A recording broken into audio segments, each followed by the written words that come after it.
Thank you for joining this afternoon, colleagues. Let's see how it goes. I guess Graham is letting people into the session as they turn up, rather than I'm not putting people in a waiting room. I think people are just coming straight through. So if we all, if anybody that's not part of the session or talking, if they can just mute as they arrive, that'd be helpful.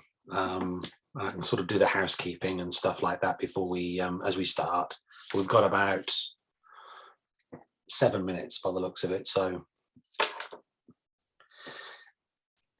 that gives us 7 minutes for idle chit chat, team. Or given there are other people on the call, maybe we shouldn't do that. I don't know what the decorum is for for this.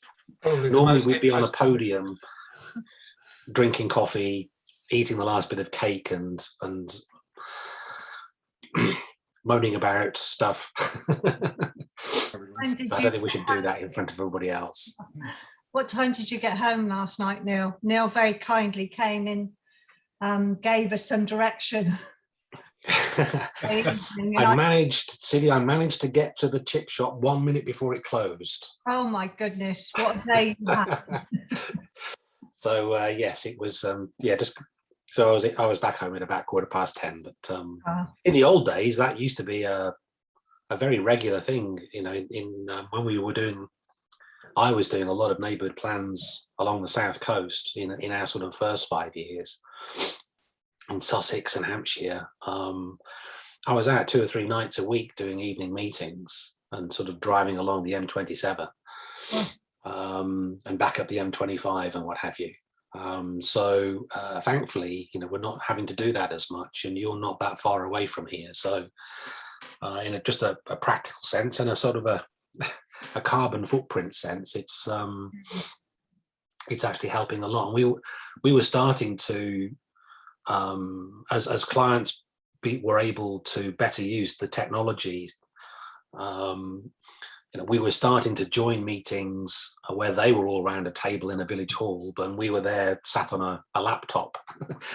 And that was starting to work well, actually, as the technology improved, as clients are using microphones. Then it was actually, and we're doing a lot more of that now. Now some of you are having to go back to sort of physical meetings. Yeah, but it might be helpful if we do require you at some point where for a public meeting, or depending how it goes in the future. Our village hall has got a very good system where you can join by Zoom and the screen. So that's helpful for you if time was limited. Certainly in our experience, a lot of, I suppose, town councils that have probably got a little bit more money than smaller parish councils have invested in that kind of technology, and it's getting better all the time. You know, in the early days, it was quite difficult for us to hear the client team around the table. They were able to hear us on the sort of the volume of the laptop, but we weren't able to hear the conversation or to pick up on questions that were being asked. Because obviously they were just relying on a microphone on a laptop, but that's improved a lot actually in the last year or so as it's become more important. So yeah, and it just saves a lot of time. You know, we obviously have to charge for travel time and expense. You know, if we're on the road. So you know, with the technology, it's you know, it really has improved things from our ability to be able to support clients. I mean, sometimes, you know, there is no substitute for a good site visit, though. You know, you can't rely on, although there's a temptation to, you can't really rely on Google Maps. You need to be somewhere, and on occasions we do that. Then we'll also meet the team if they're willing and able to, you know, for a walk around the village or that part of the town or what have you. There's no substitute for that, really. So we're still keen to do that. Celia, you're reviewing your plan, aren't you? Yes. Wow. Just started. Yeah, just started. We might have a conversation offline in that case. Okay. Yeah. Well, always happy to do that, Richard. You've got my contact details. Yeah. I've got your email, yeah.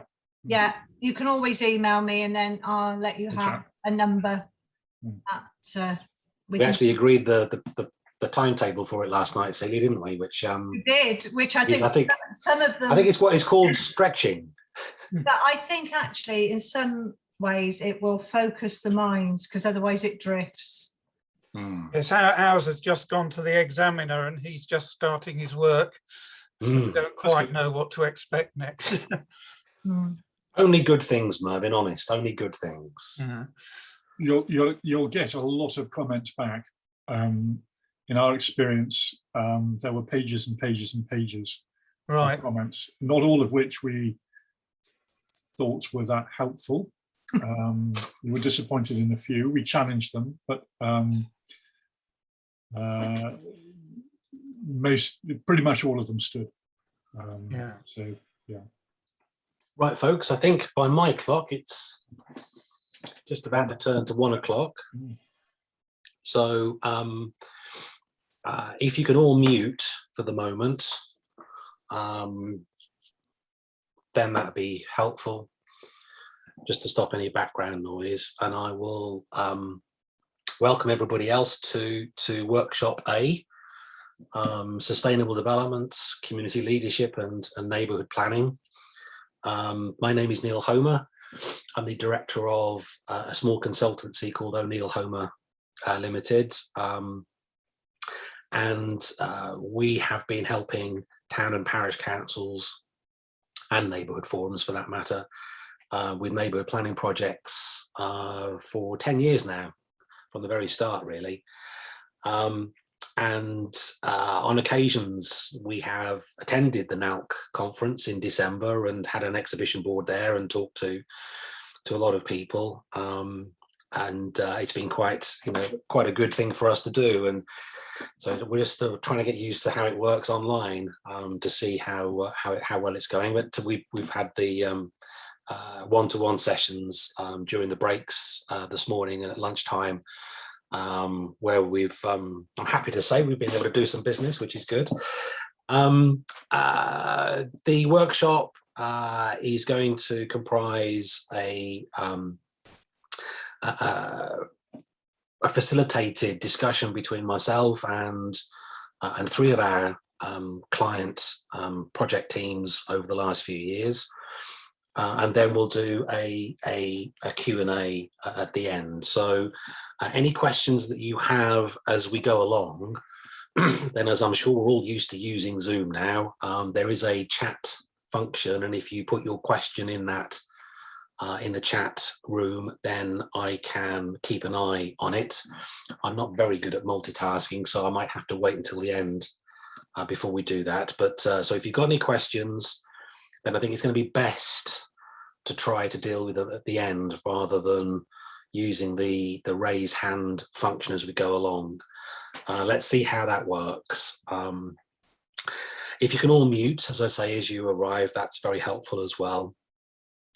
And what I will do, I will just start by introducing the 3 colleagues who have, in a moment of madness, agreed to do this.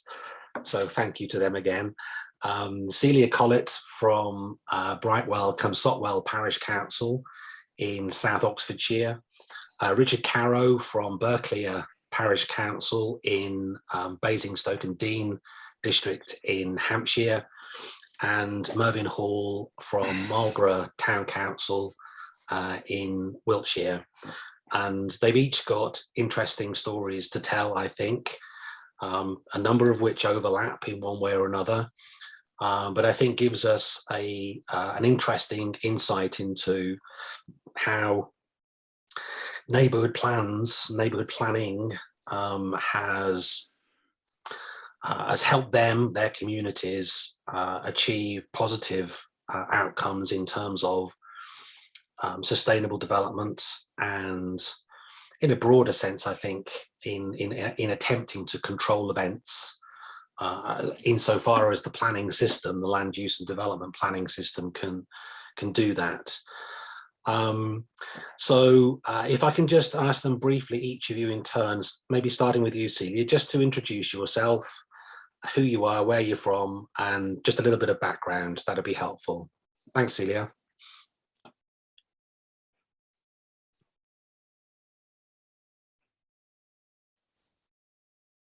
Am I going to have to ask you to unmute? Would help, wouldn't it? Start again. I've been a parish councillor for over 3 decades. My ancestors have lived, I've lived in the village, and so have my ancestors for well, for a couple of hundred years. But it doesn't matter, I don't think, whether you are in the village for a short time or a long time. It's still all our responsibility to try and keep our community together. But it's made me more passionate about engaging people and showing them how we can achieve it together for change, good change. I was involved in the 2 first community-led plans we did, and an affordable housing project we tried to get off the ground, but nothing was statutory. And so although they were very good documents and they were held up as good documents by the district and the county councils, it still wasn't statutory. And so when the opportunity came along to do neighbourhood plans, I thought this will hopefully bring all the work we've done in all those previous consultations, involved a really large section of the population and brought new and old together, that we could develop this into a neighbourhood plan which would give us more statutory powers. And being very passionate about planning on the district councils, on the planning committee, and on the planning committee of the parish council, just to have that feeling that we will have more power in shaping our community. And so hence we did the neighbourhood plan in 2017, and now we're about, with Neil's help, we did that one, and Neil is helping us do well, we'll call it a refresh because we don't know quite what we're going to be allowed to do at the moment, but it's still exciting, and we're bringing the community with us. And I think all the way along, it's that community engagement and empowerment which is vital. Thanks, Celia. Hold your fire. There'll be some more questions along those lines for you to answer in a short while. Mervyn. Hi, I'm Mervyn Hall. I'm a member of Marlborough Town Council. I've lived in Marlborough for about 18 years, and I'm in my 9th year as a councillor, something I decided to do to put something back into the community. Once the council had decided to do a neighbourhood plan, I volunteered to chair the neighbourhood plan steering group, not quite realising how big a project it was going to be. But 5 years later, we've now submitted it to the examiner and awaiting his judgment on our plan. We're a town of about 8,500 people, and we constructed our plan in conjunction with the 3 neighbouring parishes. So there are actually 4 councils involved in it, which again has proved problematic at times. It's made it quite a complicated process. But nonetheless, we eventually got through it, again with Neil's help. After a period of time, we got a bit stuck with it, and that helped to unstick it and progress it. So that's where we are. And my background is I'm an electronic engineer. Thanks, Mervyn. Richard, could you describe Burghclere as well for those that don't know it? I should have asked Celia to do the same, but maybe we can come back to that in a minute, Celia. But yes, hello, Richard. Well, our backgrounds, Mervyn's and mine, reflect the difference between our communities, I suppose. His reflects the town centre of Marlborough, which is very attractive. And I'm standing on Ladle Hill, looking over the parish of Burghclere from its most southerly point, and you can see pretty much unblemished countryside all the way to Newbury, which is just in the dip, about 5-6 miles distance. So we are a very, very small rural parish, about 1,200 souls. And as far as my background is concerned, I'm a relative newbie to this world of local government and indeed planning. We have lived in the area for about 25 years, but outside the village itself in the north of the parish, and I've always worked elsewhere as ex-military. I've always worked around the place, from Salisbury to London to Aberdeen, and my final posting was in Santiago, Chile.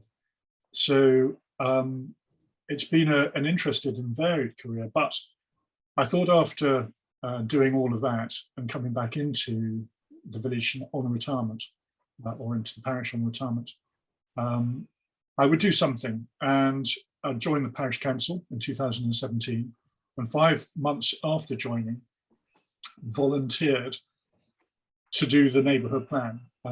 It was being pushed by the local council, Basingstoke-on-Dean, which was encouraging. And I thought it was an interesting intellectual challenge.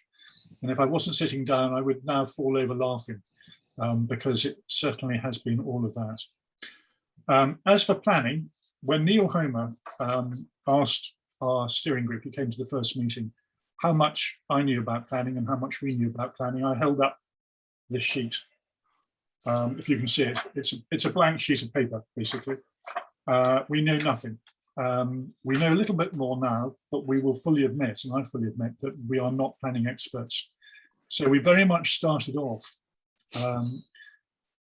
from the basics, and we also, for various reasons we can look at later, had to do it quite quickly. Well, we ended up doing it quite quickly. So we actually had our made plan in 2.5 years, which from a neighbourhood planning perspective is really quite fast.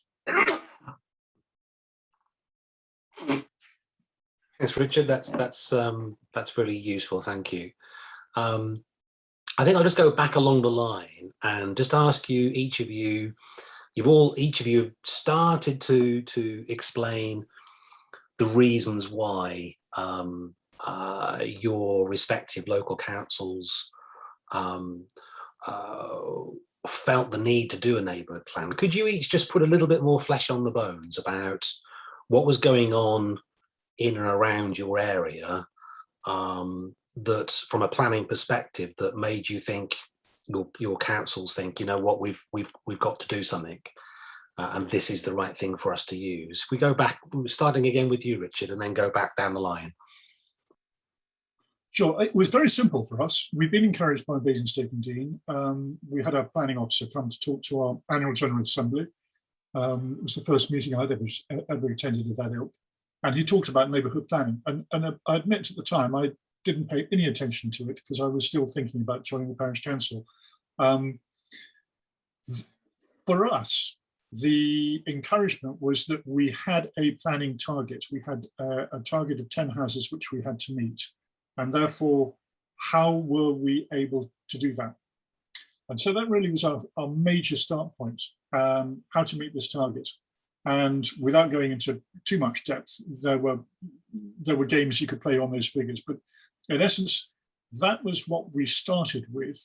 And having identified that particular target, we then looked around that to see what other benefits would accrue doing the neighbourhood plan. And we looked at things like parking, tourism, because we've got a National Trust property here, and other key views and green infrastructure, green spaces stuff, which we felt would also be of considerable benefit to the local community. So we packaged it around the need for housing, and we used that target figure as our main driver. What level of developer interests was there at the time, Richard? We had very little overt development at the time, and what you're alluding to is what subsequently happened. Basingstoke-on-Dean, about 18 months into the process, announced, or it was announced, that they had lost their 5-year land supply. We had a land promoter almost immediately apply for planning permission on one of the sites we had identified as a potential site for the neighbourhood plan, but decided that it did not meet the requirements. One, it was very large; it could take up to 60 houses, and secondly, it was in the centre of the village, which in itself is not a bad thing, but it was on a top of basically the top of a hill, very exposed between the church and one of the schools, and we felt that it was an inappropriate site for all those reasons, and we had discarded it because it was too large and too prominent. I'm happy to explain more. Yeah, we'll come back onto that in a little while then, Richard. So you've got developer interest, in a way stimulated by the decision of the parish council to commence a neighbourhood plan project. Mervyn. I think we had a couple of factors that led us into it. We saw other towns in Wiltshire were doing neighbourhood plans led by Malmesbury, who were the very first. There was a growing frustration on our town council that we had a planning committee, but it was just advisory, and the planning authority was our unitary authority, Wiltshire Council, and they had all the power. So while we made recommendations, they actually made the decisions. So there was a growing feeling that we should have more of a say as a town in our planning decisions. And the other thing was that there's a growing realization that the town was surrounded by landowners with aspirations to build houses. Marlborough has the most expensive housing in the county of Wiltshire, so it's quite desirable land and it's quite highly profitable to build houses here.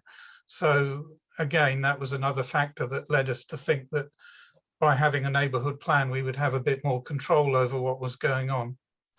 Mervyn, just briefly, a couple of times this morning in the conference, the issue was raised about unitary authorities and how things changed from the two-tier system, or three-tier system, I guess, and how that had affected town and parish councils in those places that had gone to unitary and placed perhaps more of an onus on the sorts of things that you've talked about.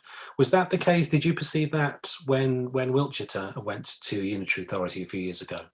Yes, if you look at the map, Marlborough's stuck up in the northeast corner of Wiltshire, and we're a long way from Trowbridge, where Wiltshire councils sit. And we just felt we were being ignored. There's a growing feeling that the town didn't have as much involvement in affairs as it did when we had the Kennet District Council, which was far more local to us and based in Marlborough. So we felt we were more remote from our unitary authority, had less say in what was going on. Yes, definitely there was that feeling. Thanks, Mervyn. Celia, back to three-tier local government in Oxfordshire. Yeah. Just you started to talk about the sort of the background to the projects. Do you want to sort of talk a little bit more, as the other two have, about where your district council was and the issues that was raising for you? Yeah. Well, it's really the whole of Oxfordshire had these figures imposed on them that they had to meet. And then, of course, that fell down to the district councils to take their shares. And we're a village which is sandwiched between two towns, Didcot and Wallingford, Wallingford being the nearest one. And really, with the development which had been passed to go ahead in Wallingford, brought coalescence with Wallingford even nearer. So we're basically about one field away. And then we had, because of these housing figures, we had lots of developers around the edge of the village wanting to grab big fields, chunks of fields to develop on. So it just seemed sensible to try and meet our allocation, so we could help to ward off these big developments and not. What was your allocation, Celia? 40 something, I can't remember the exact figure now, 45 or 48 was the first one. But as things progressed and with the 5-year housing, you know, the 5-year land supply, which Richard alluded to, and the local plan not being adopted and of the district council. So that all started to give alarm bells that, you know, we would be in a very difficult position. So we did take a rather brave view of saying, because this has got to go to 2032 to be in line with the local plan, we would actually allocate. So we looked around at how we could allocate it on, say, 4 or 5 smaller sites, so it didn't impose one large development in the village. And we found those sites which were within the confines of the village, and so it integrate the new residents very much into our community, because we didn't want a community set aside from the village, because we thought that would be very bad for integrating people and welcoming them into the community to begin with.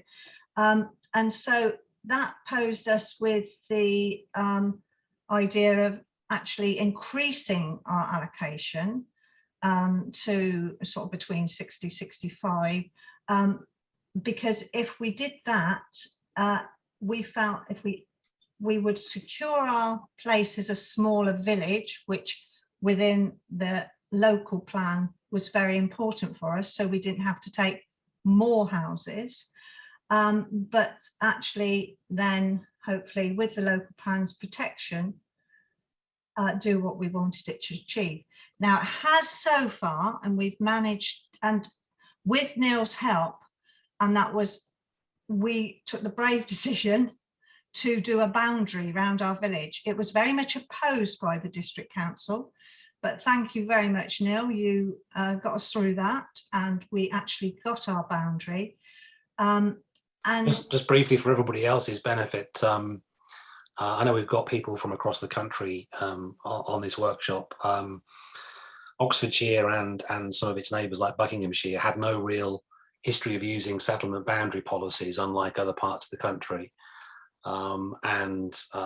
It seemed here that it was an opportune moment to use that policy device with its pros and its cons, but mostly its pros.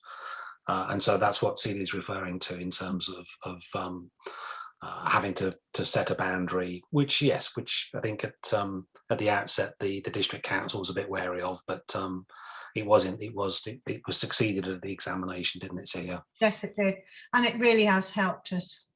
It's been a considerable help, and we're just about refreshing, because we still got developers out there trying to push for more housing. Celia, why do you think the community, when the parish council presented the community with a proposal that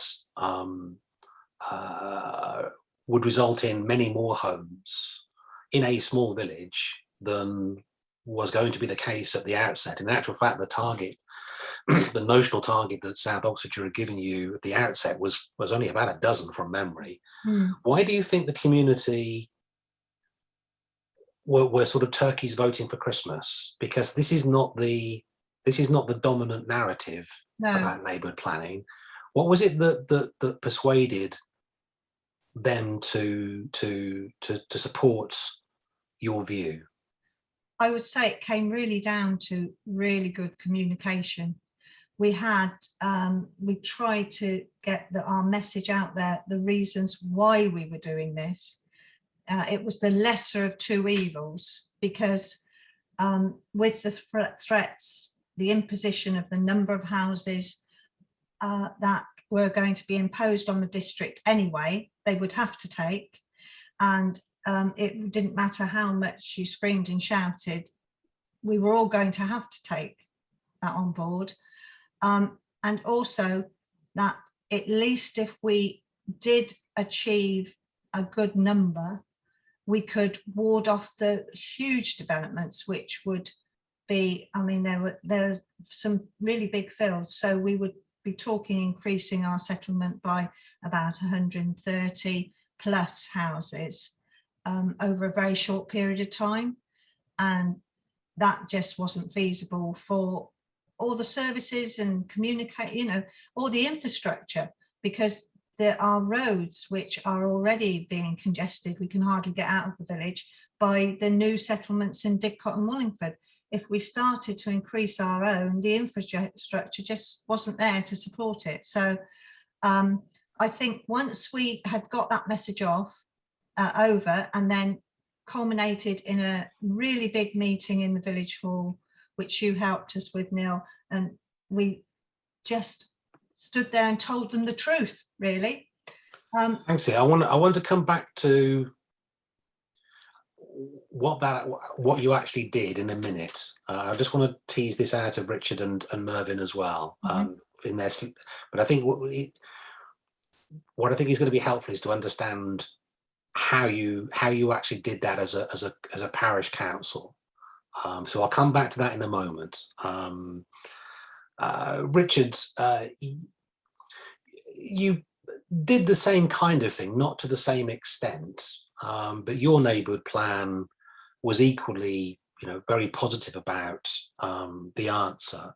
Can you just explain that a little bit more, please? Yes, I mean, we had our target. We knew that the pressure was on, like it is everywhere, and we also knew that Basingstoke and Deane would be upgrading their plan or reviewing their plan as they are currently doing now. And so part of the aim, looking at the figure that we chose in the neighbourhood plan, which was 15, was to create an uplift that would address any future needs. And as it happens, that appears to have been successful, because as it stands now in the very early stages of the review of the neighbourhood plan, the local plan update, the target set for Burghclere, we have met. So that is a positive. Turning now to the approach with the community, I've been told by all sorts of people how difficult planning was, and how everything was very negative and everything was looking backwards. Oh, the planning system is flawed, and we tried to do this in the past, or we helped with an argument against development, which was successful, but it was all negative. And one of the things that I was very clear about was that we needed to have a forward-looking approach. Don't look back, look forward. So our first sign when we invited people to come to the parish hall for our first meeting said, "What is your ambition for Burghclere?" And very clear that it was addressing you as an individual. What is your ambition? What you want? And it's ambition. So it's looking forward. What do we think you want from what we are proposing? And therefore it's making it personal and it's forward looking. Those are the two key messages. Lovely, thanks, Richard. And we'll come back into a bit more of the detail in a moment in terms of the challenges. Mervyn, I mean, the town council has also had a clear vision, informed by the work that you've done with the community over a period of time, which aimed to tackle some quite difficult issues in terms of the relationship between housing, and you've already mentioned about, you know, the Marlborough's particular housing issue and the wonderful environment within which it sits. Can you just expand on that a little bit more for us, please? Yes, I think Marlborough's problems were a little bit different. We weren't under enormous pressure from developers, but we knew a shortage of affordable homes, because Marlborough might look like a very wealthy town, but there are real pockets of deprivation in Marlborough, and there's a significant proportion of our population that can't afford open market housing. As I said earlier, we're a very expensive place for housing prices, house prices. So it's very difficult for people on average wages in the town to actually buy a house. So there's enormous pressure on the supply of affordable housing. And the amount of affordable housing in the town is gradually being decreased by sell-offs by housing associations, who promise to build further houses with the money, but they're never in Marlborough, they're always somewhere cheaper. So we have a slowly diminishing affordable housing stock. And that came out in all of the survey work that we did by consulting the community. Affordable housing was always top of the list. We also then commissioned a professional housing survey of the town, and that revealed the size of the problem as well, that there is a desperate shortage for affordable housing. So we decided to put housing in the plan. We wanted to do it in a controlled way. We also managed to persuade two of the big landowners that in the developments on their land, we would have 50% affordable housing. Normally in Marlborough, with a commercial housing development, it stipulates 40%. So we managed to increase the proportion of affordable housing to try and address the problem. Why was affordable housing not being built in the town already, Mervyn? Well, because there's not much housing development left going on, it was one of the reasons. And for every 40 affordable homes that you build, you had to build 60 non-affordable ones with the 40%. So that the housing stock over a long period of time is barely being replenished from the ones that we were losing. Were Brownfield sites not coming forward? No, we did a few years ago have 3 large brownfield sites come forward, and they all got taken up by retirement home developers, which has not done anything to help the town at all, because they were very highly priced developments selling to people from the home counties mostly, who thought this was a nice place to come and spend their retirement. And of course, those people contribute relatively little to the life and economy of the town. So one of the things we stipulated is we didn't want any more age-specific housing developments in the town. I suppose, would it be fair to say that what your situation was a classic of where environmental policy over many years, the town is within the North Wessex AONB, where you one of the best historic town centres, I think, in the country. Is it fair to say that it was those environmental designations that had prevented the town from addressing this in the same way that other towns without that same level of constraint had been able to over the years? Oh yes, certainly. We don't have the luxury of lots of fields around the town that can be used for housing. We're in the centre of an AONB. The town is situated in a valley with steep sides and the River Kennet running through the middle of the town. So we're very, very constrained geographically. We've got to the south of the town a forest, Savernake Forest, and to the north of the town, the Marlborough Downs, which is chalk downland. And so geographically, we're very constrained as to how much land there is actually available anyway to build housing. It's not a town that's going to suddenly double in size. Any land that is suitable for housing development is scarce and valuable. Okay, I'll stick with you, Mervyn, then we'll go back down the line, because what then happened was, having this sort of vision and the evidence base to support it, and community opinion, or majority community opinion, in favour of the plan taking this direction. Can you just describe the challenges that you then faced in working with the planning authority that didn't quite have that same vision in its head, and working, you mentioned a moment ago that you persuaded the 2 major land interests to be willing to increase the proportion of affordable housing on their sites that you were to allocate in their plan. Can you just, we make that sound quite easy, but I know it's not at all. Can you just explain sort of how you went about that and the nature of that challenge to you as a town, as a steering group, not just of the town, but of the neighbouring parishes as well? Well, what we're trying to do in the neighbourhood plan is make a very, very difficult compromise between environmental factors and the social needs of the community that we live in. And that's something we think we've arrived at a reasonable compromise, but of course it divides opinion when you have that sort of situation. There are a lot of environmental protection organisations in and around the community that will try and prevent any form of building at all. But that completely ignores the social needs of the community. So we felt that we had to address both and reach a compromise. There's also a number of people in various parts of the town who don't want housing built, particularly social housing, anywhere near them. So we have to address those issues as well. So it's not an easy compromise. One of the other big problems that came out of our surveys was parking, and that's exacerbated by serious traffic problems. We're on a north-south through route.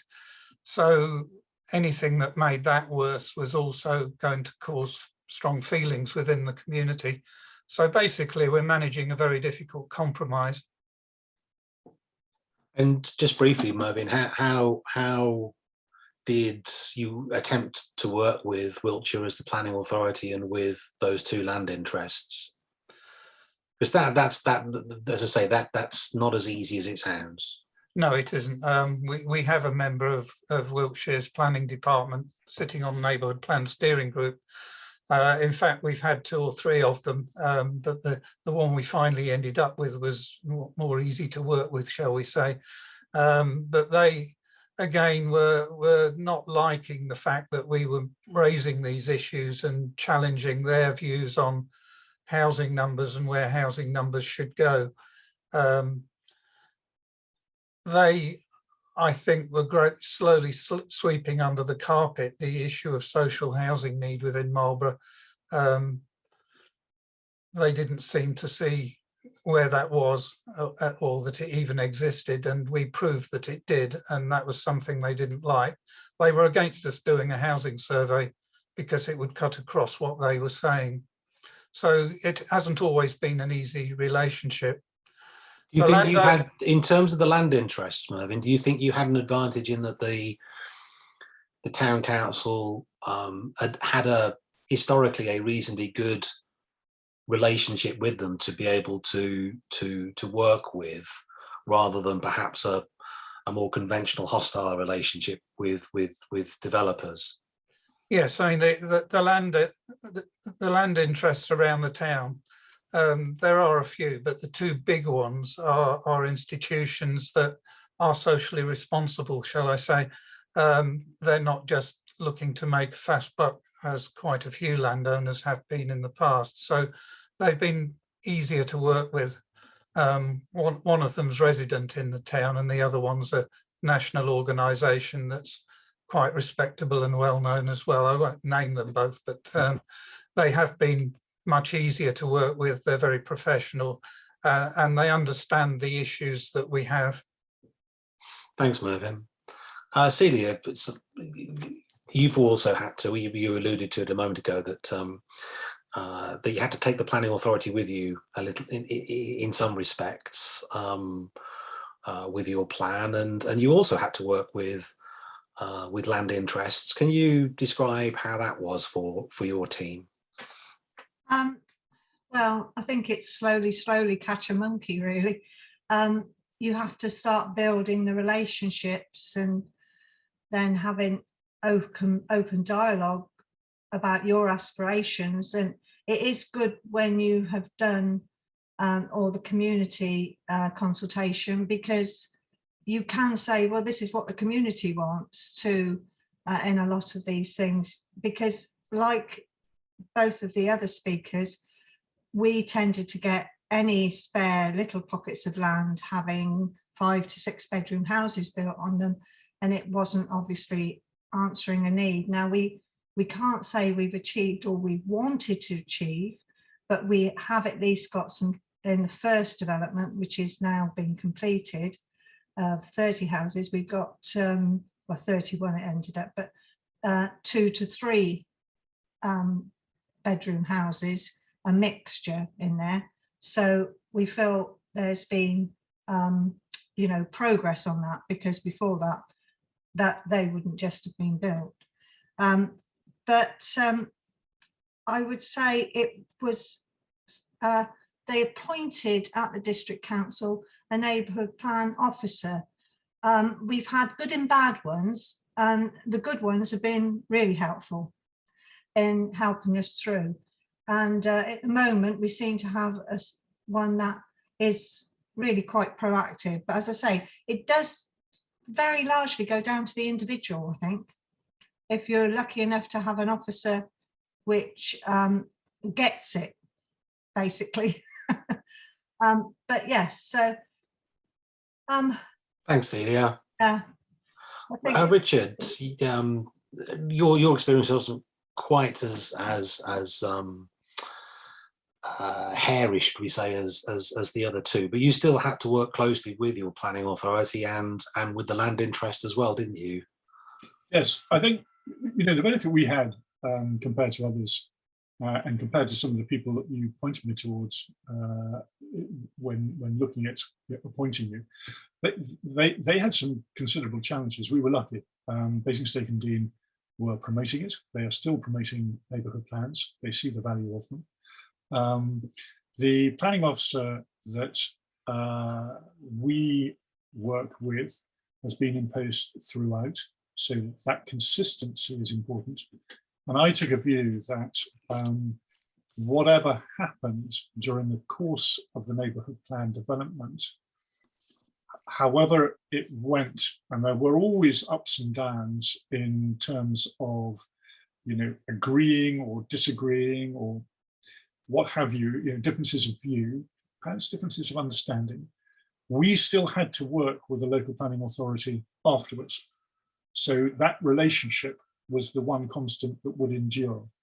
So I felt very strongly that it was my job to get on with him, as it happens, and we still do, and we're now talking about a review. Coming back to the land interests, I think there were two things to say. One is that, like others, I think we engaged very early. With all the potential land interests around the village, we identified what fields might be available. There was obviously the fields identified in the Cllr or Cllr that are around the settlement policy boundary of the village. And again, we just struck up a relationship and engaged with the owners to say, this is how we're approaching the problem. It wasn't a selection process by any stretch of the imagination, but it was a discussion about what our thoughts were. And we ended up with one particular land interest, which is the site now selected in the neighbourhood plan and made, and on which building is going to take place, who are some major landowners.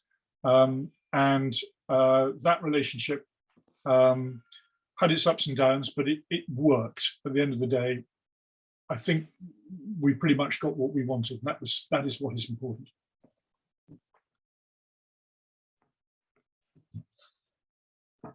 Thanks, Richard. Okay, I want to leave a little bit of time for questions in a moment. So what I'd like you to each to do is to answer this in your own ways. It seems 10 years ago, 15 years ago, as Celia pointed out at the outset, town and parish councils weren't able to do the things that you have described in your stories, simply because this mechanism didn't exist until the Localism Act. So your councils have not really had to step into you know, what is a very contested space, as you've each described. So it wasn't a given that your councils would be able to do what you've done, even if they wanted to try to do that. What have you learned from your experiences, each of you, about what it means, thinking about the theme of the conference, actually, about leadership, community leadership, and how town and parish councils can use plans to show that kind of leadership? What has it meant for you, and what do you think you've learned from it? I'll go back down the line again, so maybe start with you, Richard. Well, one of the most important things we felt was identifying what it was and using a good principle of war, selection and maintenance of the aim. And having done that, all our efforts coalesce around trying to reach that objective. And that's a very strong driver. The engagement with the community is clearly a key part of that. And we did that as often as we could through different ways. So it might be printed media, leaflet dropping, engagement in community activities. So sitting outside the village hall when the Horticultural Society was doing their stuff. We laid on 2 public events, and we laid on another event actually before Regulation 16, which technically wasn't necessary, but we just thought it was useful to do. I think I use the term remorseless and relentless enthusiasm. There are moments in neighbourhood planning when things get quite tricky and things are difficult and you're wading through treacle, but being optimistic throughout and being impartial and being seen to be fair, certainly in the community, gains you respect, and that respect gains you trust. And that is absolutely essential, because the naysayers, and there obviously are some, and that's fine, that's part of democracy, will attack you on grounds which are very narrow, and you're trying to present a broad picture. So being able to come back with and present facts and the arguments for and against particular points of view is terribly, terribly important. I hope that helps. Do you think the parish council is a better parish council now than it was before the project? Can you sense there was a sort of a tangible, an intangible, I guess, more intangible outcome of that, of just having come through the project and it being a successful project? I think that's not an easy question to answer, to be honest, because like every council, there are personalities, and there were some tensions within the parish council which had nothing to do with neighbourhood planning. I think it created a focus for the parish council, which in itself is actually quite helpful. It brings an interest to a focus in discussion and consideration, and everybody got and understood what it was that we were trying to achieve as a steering group, and then embraced it as a qualifying body in parish council for the latter phases, and that continues now. We've had various personality changes within the parish council. I think I've changed about 5 councillors, but we have 3 new ones with us presently, and they've completely bought into it. So I know Jackie Weaver was on earlier. We are thankfully not as Hanford Parish Council was, and I'd like to think that neighbourhood planning has helped a better understanding of parish issues more broadly. And speaking to the Women's Institute recently about the parish, what a parish council does and neighbourhood planning, there is, I think, a broader acceptance of this and a wider understanding and a better understanding, and that's terribly important as we move forward, because the pressures haven't gone away. Lovely, thanks, Richard. Celia, what about your parish council? Is it a better parish council because of the neighbourhood plan project, do you think? Yeah, I think there's always room for improvement. But I think in a sense we've been fortunate, because right from the 80s, when I think we did our first housing needs survey, we've engaged the community. Now different councils have come and gone, but there's been a natural thing born into our council that we engage with the community on big issues. And so then doing the 2 community-led plans in 2004 and 2014, the community understand that we need their input.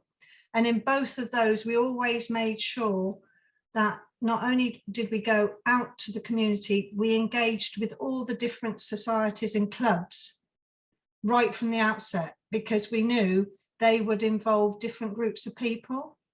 So it was bringing them on board, and it was very often sending members of the steering committee in those very early stages to go and talk to those clubs individually.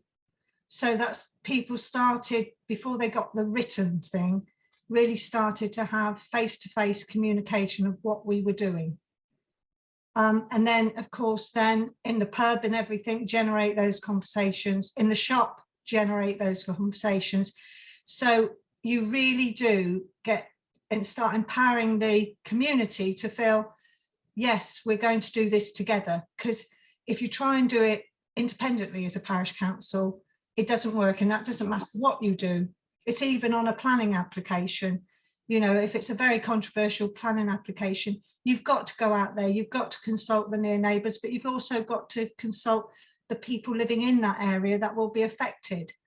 And that does take time, but I think it's, the rewards are, you get far more buy-in, and people help you in so many ways. You know, you don't realise what expertise you've got out in the community. You suddenly think, oh, I'm doing a skills audit here, and I didn't even realise I was, because you get people saying, well, I could do that bit of work for you. And you suddenly find that people are very willing if they feel part of it. And I think that is the key to it. You've got to get the community feeling part of it. You've got to get the community feeling you're going to listen to them. Now, you will get, as the other speakers have alluded to, the really vocal voices that can be very vocal and very dogmatic and very critical at times. But you've got to learn how to manage those. It's no good just ignoring them, because they're not going to go away. You've got to somehow try to bring them on board.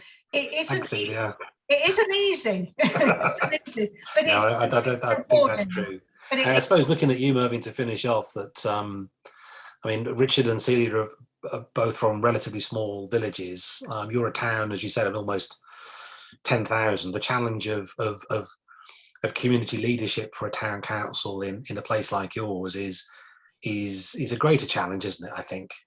Do you think? I mean, you haven't come out the other side of the project yet. You're at the examination. Do you perceive that if it does go well, that as I'm sure it will do, that the town council have learned a lot about this, and will it put it on a stronger footing? Yes, I think so. I very much take on board what Celia was saying, that you get very loud, dogmatic voices within a community, but usually they don't represent the majority, and it's trying to give the majority a voice that's the challenge, I think. The neighbourhood plan project was the first project in Marlborough in many, many years that had this degree of public consultation. And I think what it's taught the council is the importance of consulting more widely on each issue, that's particularly the controversial issues that occur from time to time. So we've certainly learned to do more public consultation.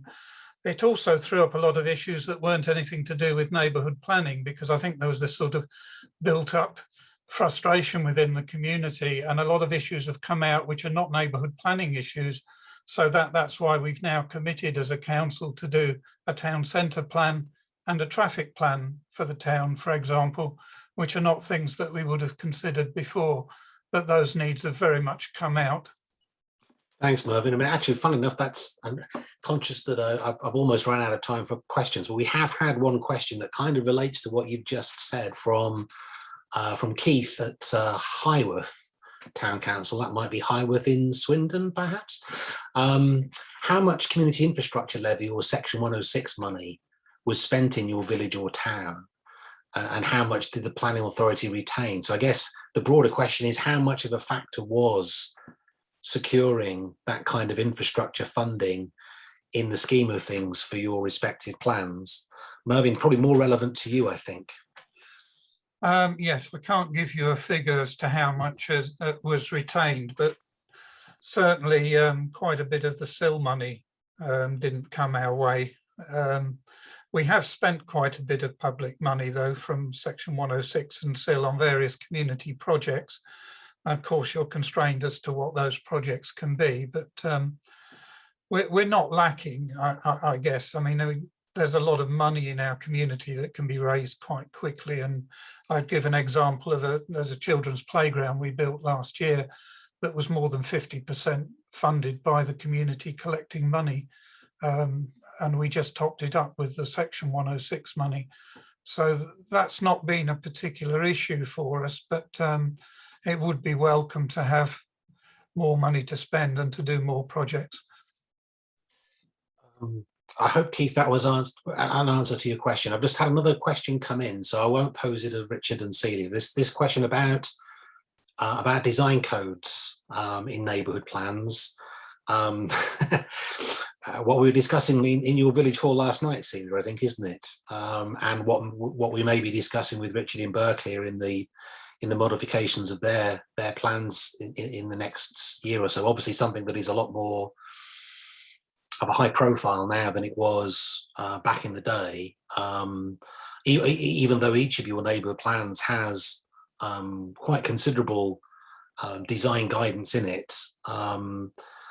This was a question from Peter Allison. I'm just conscious of the time now, Peter. So I think I'll just leave that answer there on colleagues' behalf. It's certainly something that we're intending to reframe the design policies in the made plans to be structured in the form of a code, of a design code, to enable it to be understood better and to be implemented by planning authority officers. In a way, at Marlborough, we've kind of anticipated that. So Marlborough's plan does contain a series of design policies that could be structured as a code. So it is very much something that's at the forefront. Apologies for not having any more time, folks. When we do this in a minute again, as the facilitator, I shall try to leave more time for questions at the end than I've been able to today. I know we've got to finish now.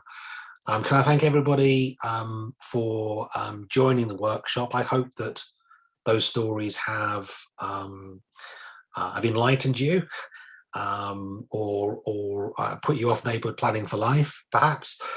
Thank you to my colleagues. We will be reconvening well, in 5 minutes time to run this session again. Those of you that are heading off to another workshop now, if you want to leave the room, and I hope you enjoyed it. Thank you.